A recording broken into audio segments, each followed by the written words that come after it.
Well, hello. I see that some people, hi. We're going to wait at 1 p.m. We're going to start. Our guest today is Michael Kuluva. And if you're the first one to join, I'm sure that you must know him and know how extremely excited I am to be able to bring him into your homes.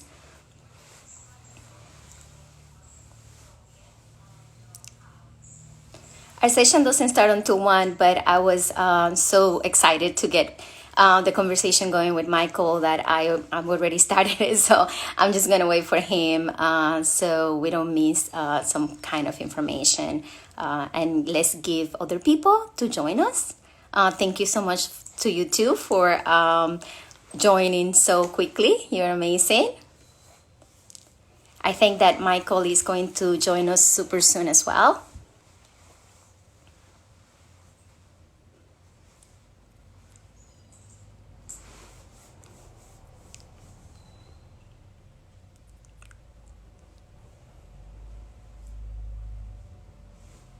I'm going to probably send an invitation to Michael. Let's see if it works.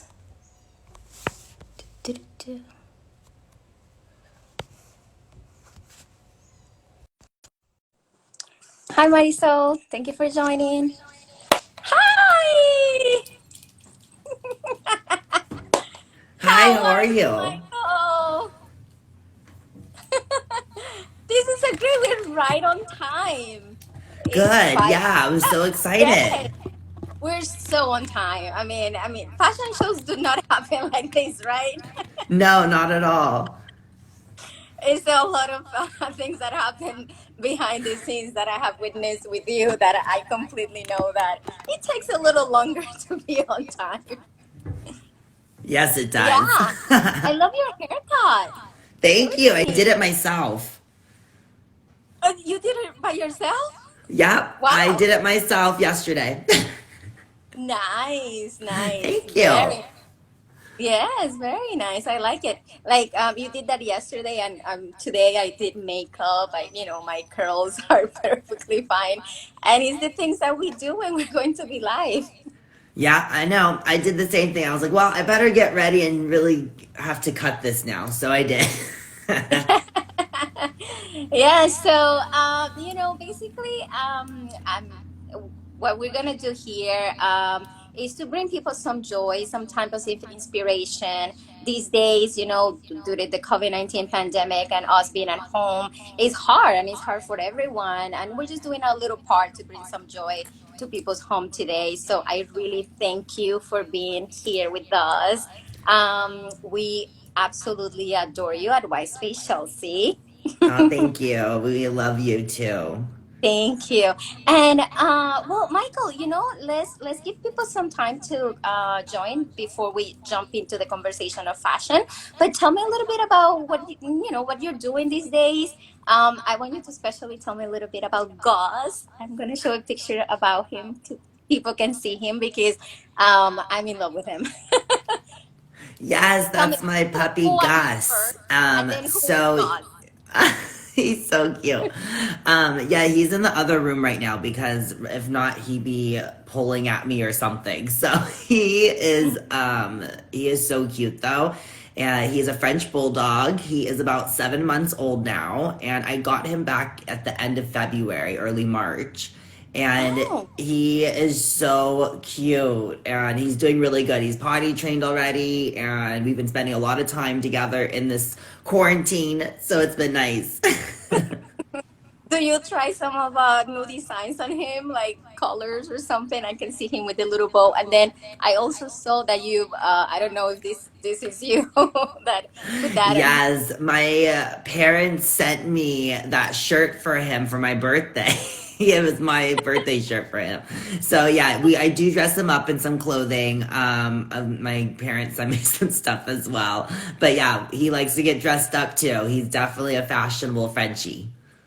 Oh, nice. I love Frenchies, especially because you can call them Frenchie, and sometimes like you talk about your Frenchie, and they'll be like, "Your Frenchie, who's that?" And you'll be like, "It's my puppy, or he's my bulldog," and it definitely starts a conversation. And they're so lovable, and they don't really bother much, right? Yeah, he is really cute. He always has he has a really distinct personality. He's a little stubborn, but he's very playful. He's very joyful, and he's just figuring everything out still. So everything's really brand new to him, like a bug or something or anything like that is like new, and he wants to play with it. Yes, yeah, I can imagine. I love that stage in puppies and also kittens. I have my little cat. Her name is Aw, how T. cute. So I like it because it's like TT, like Tumbler and Tipsy, which is your brand. and Yeah. and I call her TT. And she's the cutest thing ever. I mean, she's a little feisty, but she's a cat. So Oh, how basically, cute. How I old have is to. your cat? Right now, she's going to be 2. She's going to be 2 on June 24th. Oh, yeah, it's coming up. Thank you. I remember her birthday more than I remember anybody else's birthday. I understand for sure. So, I think some more people are joining us, and today we're going to be speaking about the brand Tumbler and Tipsy by Michael Kuluva. Michael will tell you more, but Tumbler and Tipsy is a renowned brand. A lot of celebrities wear it and love it, and I understand why. That you will see is one of the most beautiful, chic, playful, fun brands that I have seen out there. And if Aw. you don't have those pieces, please, you have to go to his page because you're going to fall in love not only with the brand and with his pieces, but with Michael. So, without further ado, Michael, can you please tell us a little bit more about the brand, where it comes from, and how did you become a fashion designer?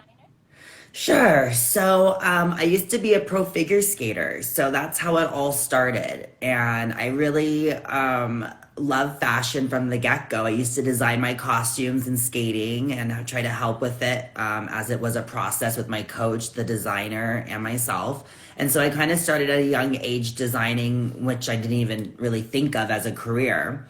And then once I was touring with skating, I was brought into Paris Fashion Week and I was really immersed into different types of fashion. So I decided I wanted to learn a little bit more about it. So when I got off touring with skating, I went to FIDM and I got my fashion design degree. And I definitely learned a lot more about fashion. That was quite an intense course. So if you're thinking of going into fashion design, it's a little bit harder than some people think it is. Yes. On top of that, I also worked at a brand called Libertine. I was an assistant to Johnson Hartig there, the domain designer. So Uh, I started learning about brands and working at one of the highest brands in the pretty much the US at Fashion Week at the time. It still sold at Bergdorf Goodman and Maxfield's and such great outlets. But at the same time, like when you work for someone else, you always have to kind of be under someone. So coming back from New York Fashion Week, I was able to work for myself and start my own brand. And I was reading a book and it said, too many tumblers of whiskey might make you a little bit tipsy. So I started Tumbler and Tipsy. And that was oh, back in 2009. I love it. I guess you like whiskey. Okay. Oh, okay. I got it. That's very nice. And well, so you started I know that colors and all that from figure skating. I mean, you see a lot of color there, a lot of sequence, a lot of tutus and things that are going to be captivating. And when people see them on TV or in an arena, they're going to actually follow them because of the outfit that they are wearing. So I guess that I understand how you got so much into fashion from that and became a famous fashion designer as today. And so tell me, who is the Tumblr and Tipsy man and the Tumblr and Tipsy woman? How would you describe that person that wears your brand? So my brand is all inclusive. We like to incorporate everyone, and I think that's one of our main pieces that attract people is that anybody can wear this brand, from someone that's 16 usually all the way up to someone that's 60. My grandmother, who's over 90, she loves to wear the brand. There's something for everyone in the collection, whether it be a dress or a skirt or a jacket or even just a t-shirt or even one of our accessories like our hats. People really tend to come for it for comfort and for fun. Yeah, it's always something different. And we're domestically produced. So we're not made overseas. We're made domestically in Los Angeles and New York, Okay. and also North Carolina. We do some of our pieces in Canada, and everything else is done in-house. So we really try to keep it within the realm of what we can actually like have our hands on and really keep it sourced in North America. Oh my God, that is amazing, guys! Do you hear that? That is done here in the U.S. So we need to support, what we make. And so you also find the fabrics here in the U.S. Yes, everything I find either in Los Angeles or New York for fabrics. If I have to get a fabric made, it will go to a place in our manufacturer in New York, and I will get my own fabric made. We usually do make a lot of our own fabrics now, so when we do Uh-huh. collections, we have to, really get it together early and get it printed because it does take a long time. I can only imagine if you're making your own fabrics, that in itself is another, monster. So you really need the time to create it, make sure that is durable, that is exactly the quality that you want, that it has the right colors, the right textures. Fascinating. I mean, when I met you, I'm like, this guy is so fascinating, and I only know like this little about you, and now that I'm learning more, my love for you is growing. Aw, thank you. So when I'm just curious because you seem like you're so vibrant and so effervescent, if you will. Like it feels like things happen quickly for you, and I might be completely wrong, but I want to know, like, when in your career, when is it that you knew that Tumblr and Tipsy was going to be a brand that was here to stay and to make a statement? Well, it wasn't always for sure. I think when any brand starts out, the first 5 years is a little bit tough. When we really kind of hit it, it was around the fifth year. It was kind of make or break. We hit LA Fashion Week as a brand new designer. We only showed 12 looks and we sold out the entire collection. From there, we got asked to do New York Fashion Week, and that's when we partnered with Ubisoft for the Just Dance collaboration. And we did the first ever video software collaboration to runway. So we were able to create the designs from the video game and then put them on the runway with celebrities like Kendall Jenner. So it was really amazing. And she was just starting out at that time. So fun fact is that I picked her over Blake Lively for that. So Wow, how did Blake Lively take that? there you go. Yeah, that's from the show there. Yeah. Wow. So it basically, yes, it was, I mean, but 10, 11 years is a good amount of time, but also it seems like there are other designers that it takes their whole lifetime and they never get to have, this the same sense of popularity that you're having. So kudos to you and to your great imagination. Thank you. Yeah, we try to redo the brand every year with a new theme. And I really try to think of something different that we haven't done that's not very repetitive. Hmm. Sometimes the colors repeat a bit, but the theme will never repeat, which I love. And then those themes, where does that inspiration come from? A lot of my themes come from my childhood, from movies like Overboard for this past collection for my spring summer 2020. It was definitely like an Overboard inspiration.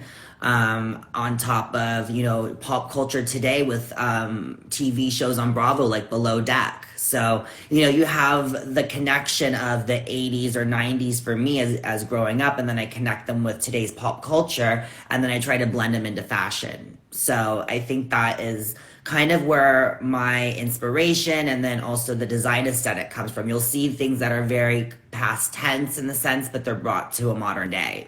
So yeah, exactly. Uh-huh. If you're seeing this skirt, you actually might see that skirt in the 80s, but the top, the studded top life jacket and then the hat with it, the sailor hat, it could be worn today in pop culture. So we kind of mix it up. Okay. Okay. Got it. No, and this actually is one of the pieces that I absolutely adore when I saw it on the Y Spatial C runway. And of course, it has a dog, and I thought that was so cute.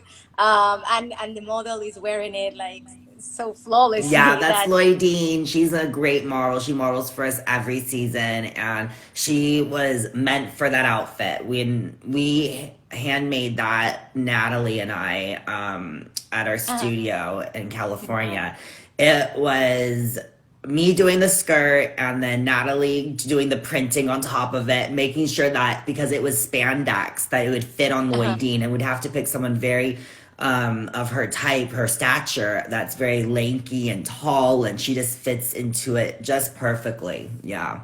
No, I can tell definitely. And then you also surprise us with this. Let's see if you can see her. Oh, maybe you cannot see her because I'm there in the middle. Well, that's Let's see. Amanda. There we You go. can. That's Amanda Lepore. Yes. So I love Amanda. She is such a good friend and person and advocate. And we love to work with her every season. And we are so excited that she was able to join us again for, I think it was our fifth season of her showing up at our show, or closing our show, really. So, yeah. Oh, do you always include like an element of music or a celebrity? How do you think about this element for the fashion show? Yeah, so our brand is pop culture driven, and a lot of my friends and people and friends of friends, we have some good ties. So I like to bring them all together, especially because we always try to work with a charity. Like I've been working with Creaky Joints, which is a government nonprofit to bring awareness to arthritis, and to bring a cure to arthritis. And we have been working together for 5 years now. And I try to bring, dreams come true for people that, such as Kelly Boyd right here. She's always wanted to go on the runway and be part of it. She's been to every one of our shows. So it was so amazing this year to bring this dream to life for her. And I just loved that she was a part of it. But we like to bring other dynamics to our shows because we are all inclusive. Oh, We do yes. have customers that are disabled. We want to be transparent with that. I have rheumatoid arthritis, so I like to bring everything to the forefront when we do have a platform. I see. Well, that's what I call, fashion for the purpose or with a purpose. These things, you see them, and then people are more connected to you personally as and professionally because you are connecting with foundations and these other causes that sometimes are not relevant into other fashion, platforms. So, um, I understand why it's so important to you since you have the arthritis yourself, and I know that is a very very hard condition that many people suffer from. My sister, for example, she has lupus, so if I will find a fashion designer that will, you know, do something for the lupus foundation or things that have to do with lupus, I'll definitely follow it, and all my friends and all of us will chime in and buy things from that brand. Um, and do you collaborate with other organizations beside the Creaky Joints? Yes, we collaborate with a lot of different organizations, such as Dress for Success, as well. That also empowers women. We love that. My mom actually was on the board of the LA chapter and started it, I think, about 12 or 13 years ago.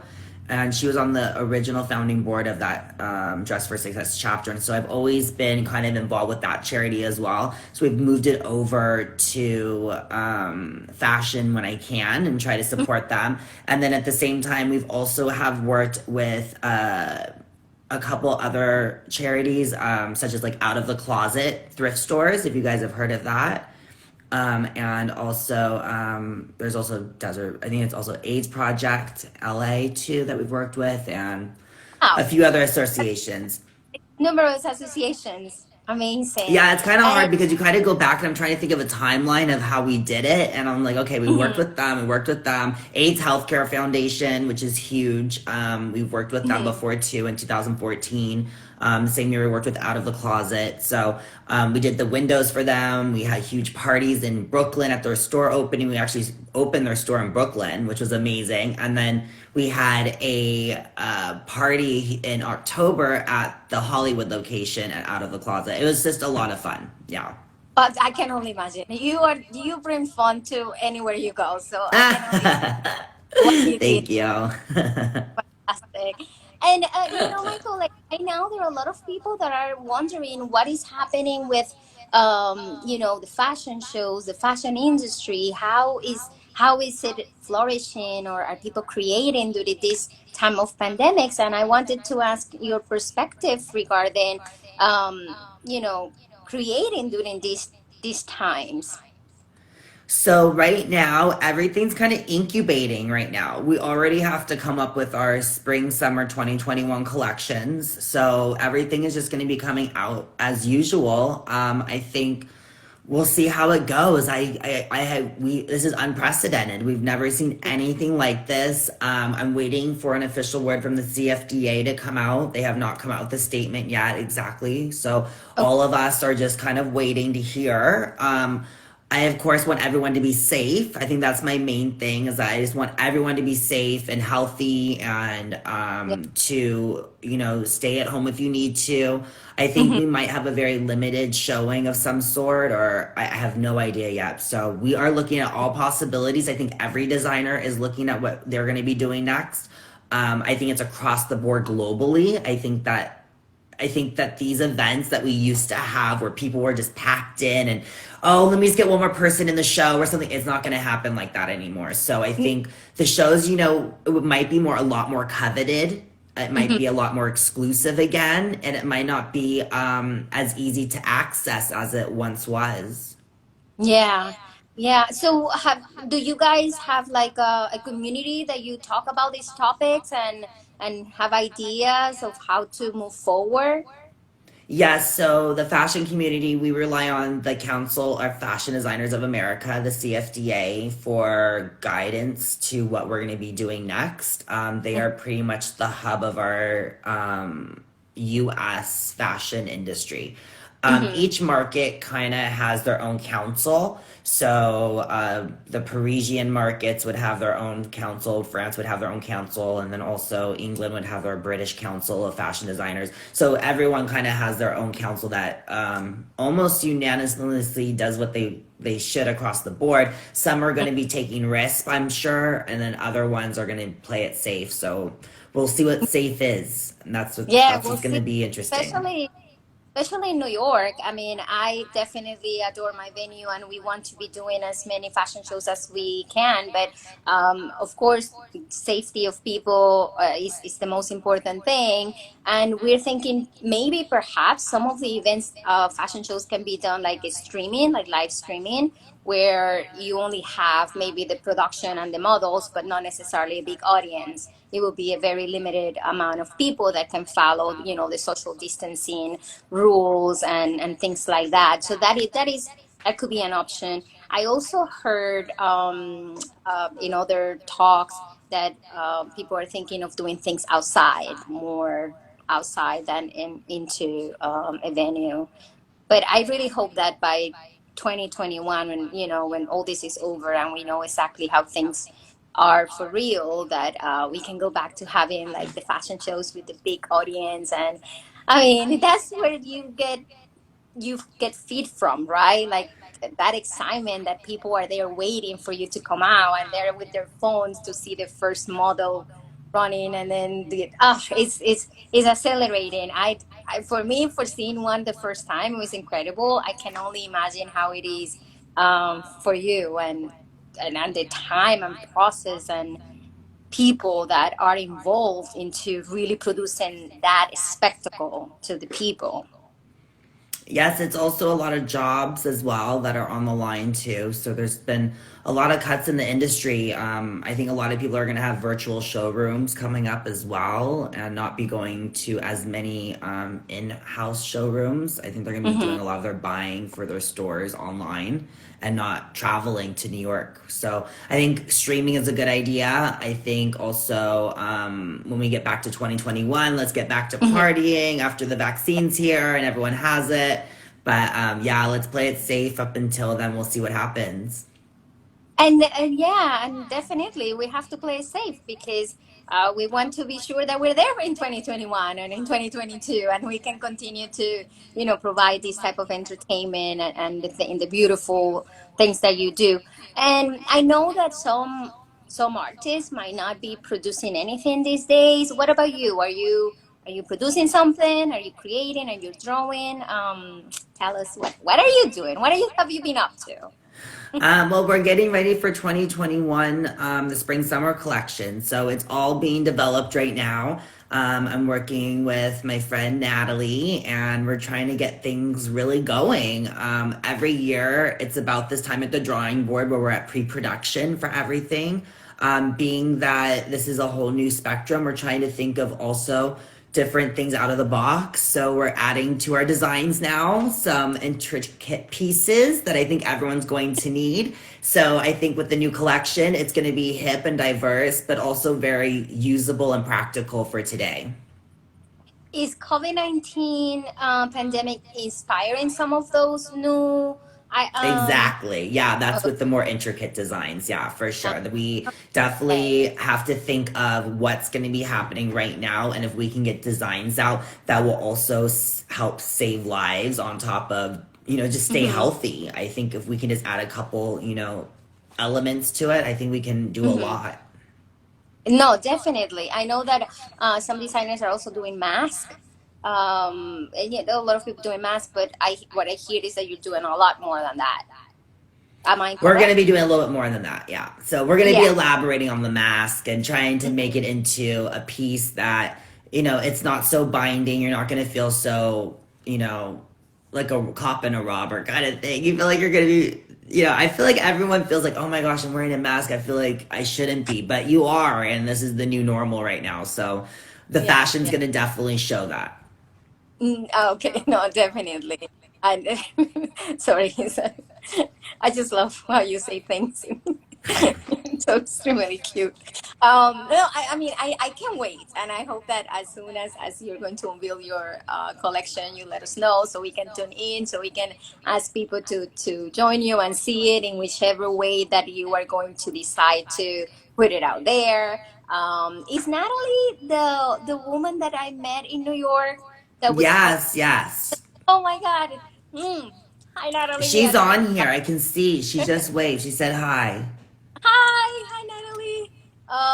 That was so great. I mean, she was so cool. She kept the ship rocking. She kept everything Yes, she on the. does. She keeps it moving. Yeah. Yeah, she kept No, she's moving. definitely, I yeah, know. intricate. And then I don't know if Dominica's on here or Christina, but Uh-huh. they're also intricate to everything as well. We love our whole team. Yeah.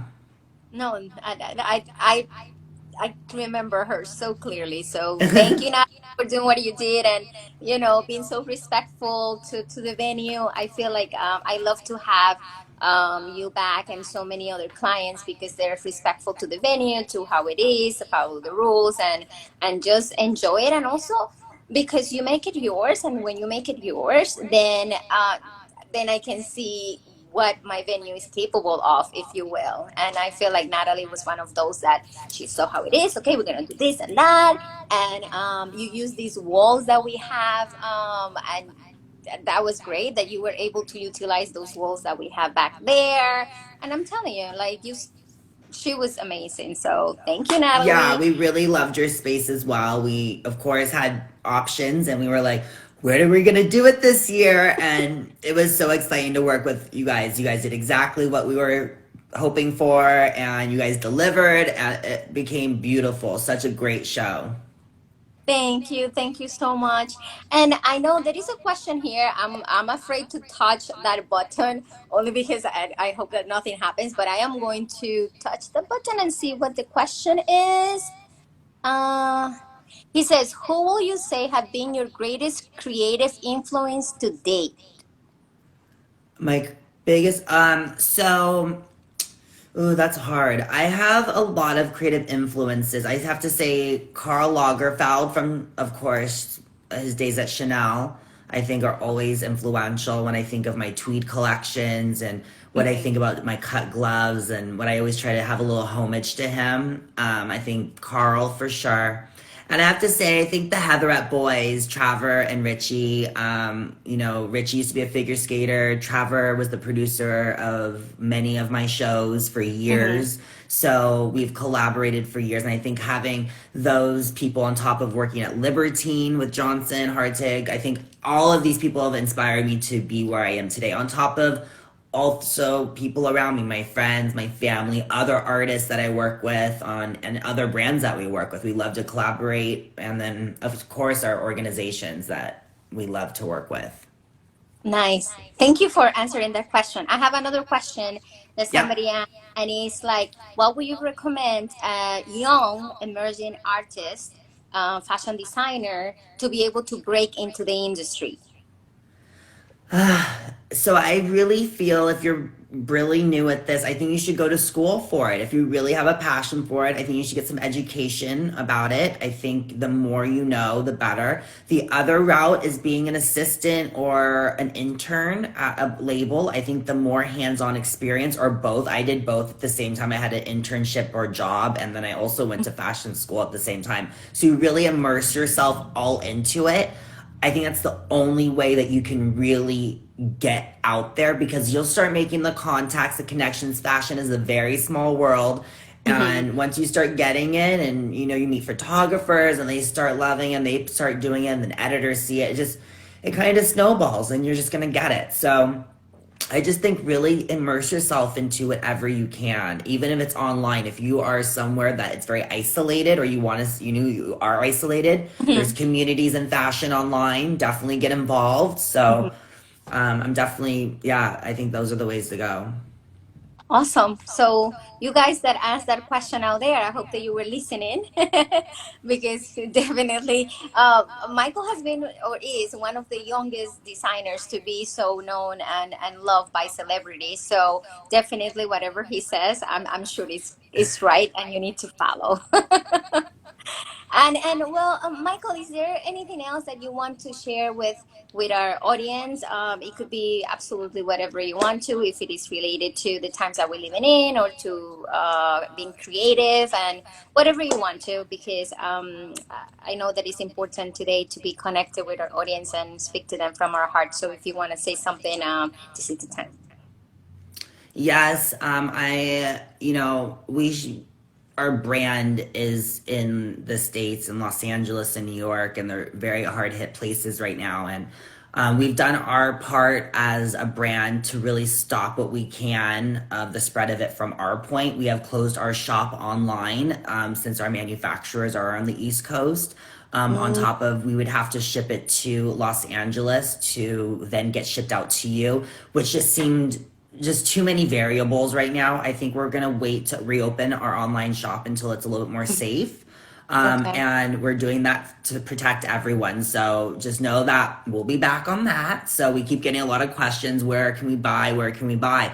Right Yeah. now, unless one of our retailers has it or you can find it, we are not selling direct to consumer right now. It's not safe for us to do it. So when it is safe, we'll resume. And of course, with our limited quantities, because we love to everyone have their own personal touch with Tumblr and Tipsy. Not everyone be the same. Mm-hmm. But Never. I just want to say, stay safe, stay home if you have to. A lot of places are reopening. Please just double think, do you really need to be in there? Do you really need to go? Is it really worth it? A lot of people I just want them to be safe. I want all of our customers to be safe. I want all of our staff to be safe, and everyone that's involved and everyone in the world just to, really Mm-hmm. just take some time and let's let this thing pass and we'll back to it in a little bit. But Yeah. um, please stay I love safe how you and say healthy. we're much closer to being back than where we were in March or in April, and even May is almost over. So we're definitely more closer to be back to what we call our normal. And when we go back to that normal, I know that right now we're learning to do things differently. Is there something that you have been doing differently during this time that you want to actually do it when all this is over? Like continue to do it? I've really started cooking more at home. I've had no choice. I love my restaurants. If you know me, I like to eat out. But I have actually started cooking a lot. I mean, all the time at home now. First of all, I've lost a lot of weight because of that. So that's amazing. And I think I'm going to keep doing it. I actually enjoy it and we're having fun with it. I like to know exactly what's in my food now. So Uh-huh. it's a little bit, yeah, I think it's a little bit, that's going to be one major change. And I think also just taking my walks. I used to take walks anyways. If anyone knows me or follows me, I do my steps every day. Yeah. But this has really pushed me to, really do more than that and do my stairs at my building and not take the elevator and push me to do some other things. So I think those are going to be additions to my steps will be my stairs now. Oh, and my 30-day plank app. Everyone should get that too. It's free What is and that? I use it and I do it every day and I feel like it's worked so much for me. So, yeah. Really? So here I'm staying with my sister, and because of her, I'm actually cooking something that in New York I never do. New York, I always order out. I go to restaurants. Here, I actually am cooking, and my You sister guys is. have the best restaurants. Oh, so my favorite restaurants. We totally do. I miss that a lot. I miss that a lot, and I hope that that industry is not suffering so much. And when we can go back to the restaurants, believe me, we're going to be there. When we can safely eat next to each other, we will be there. We Oh, I support. hope so. I hope so. My favorite restaurant at 9. Oh, at 9th and 42nd Street. It's so good. It's a Thai restaurant. Well, They're nice. my peeps. I love Next them. time you I hope come you to New guys are York, I'll watching. want to take you there because I just can't wait. And I hope that you come back to New York, let's say, February or 2021 in September, that you are completely welcome Thank in you. We'll one of our definitely keep you updated and try to collaborate as much as we can, for sure. definitely, We love you definitely. guys. Guys that heard me, Annie from White Space Chelsea, and Michael from Tumblr and Tipsy. We hope that you all stay safe and healthy, and tune in to Michael's YouTube channel to see more of him and his adventures. And you can also tune in for White Space Chelsea to see other sessions. As I said, these are just our little part to bring some positive vibe to your home, and I hope that you really enjoyed it. So thank you everyone for joining, and thank you Michael for Thank being you, here with us. Annie. Okay, ciao. Thank you, everyone. Bye. Bye.